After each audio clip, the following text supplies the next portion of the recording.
Anda menyaksikan Tribun News Update bersama saya, Siska Mawaski. Sebanyak 6 orang ditetapkan jadi tersangka seusai terjaring operasi tangkap tangan atau OTT Komisi Pemberantasan Korupsi atau KPK di Kabupaten Ogan Komering Ulu, Sumatera Selatan pada Minggu 16 Maret. Para tersangka tersebut termasuk 3 anggota DPRD OKU dan 1 kepala dinas. Ketua KPK, Setio Budianto, dalam konferensi pers mengungkapkan modus korupsi yang dilakukan para tersangka yakni meminta jatah dana pokok pikiran atau pokir. Jatah ini diminta agar mereka mau menyetujui rancangan anggaran pendapatan dan belanja daerah atau RAPBD OKU tahun 2025 yang diajukan Pemkab OKU.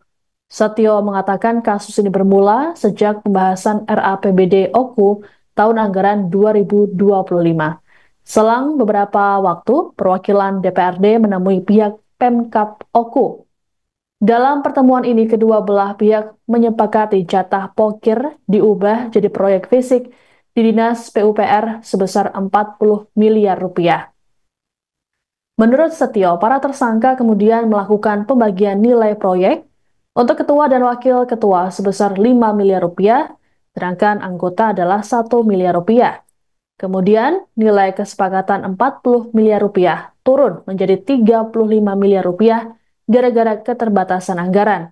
Beberapa waktu kemudian, APBD OKU tahun anggaran 2025 disahkan dan mengalami kenaikan 2 kali lipat dari pembahasan awal. Dari awalnya 48 miliar rupiah menjadi 96 miliar rupiah. Meski begitu, jatah fee tetap disepakati sebanyak 20% sehingga totalnya mencapai 7 miliar rupiah. Setia berujar, terdapat 9 proyek fisik di Dinas PUPR yang disepakati sebagai pengganti jatah pokir.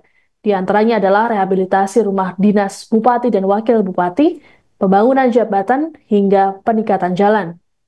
Diberitakan sebelumnya KPK melakukan OTT terhadap 8 orang di Kabupaten Oku Sumsel pada Sabtu 15 Maret. Namun belakangan hanya 6 orang yang ditetapkan jadi tersangka. Terhadap beberapa orang adalah sebagai berikut. Pada bulan Januari 2025, dilakukan pembahasan RAPBD OKU tahun anggaran 2025 agar RAPBD tahun anggaran 2025 dapat disahkan. Beberapa perwakilan DPRD menemui pihak pemerintah daerah.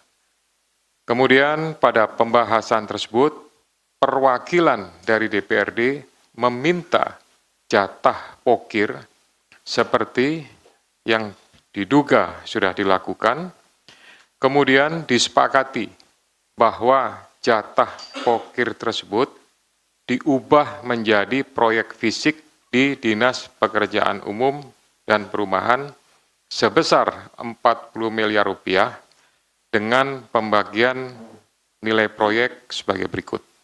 Ya, jadi ini adalah perubahan ya untuk bisa merubah RAPBD yang ada di Kabupaten Oku. Untuk ketua dan wakil ketua, nilai proyeknya disepakati adalah 5 miliar, sedangkan untuk anggota itu adalah 1 miliar. Nilai ini kemudian turun menjadi 35 miliar. Hal ini disebabkan karena keterbatasan anggaran, ya, tapi untuk fee-nya tetap disepakati sebesar 20% ya, jatah bagi anggota DPRD, sehingga total fee-nya adalah sebesar 7 miliar rupiah. Nah, saat APBD tahun anggaran 2025 disetujui, anggaran Dinas PUPR naik dari pembahasan awal 48 miliar rupiah menjadi 96 miliar rupiah. Jadi signifikan karena ada kesepakatan ya, maka yang awalnya Download Tribun X sekarang, menghadirkan lokal menjadi Indonesia.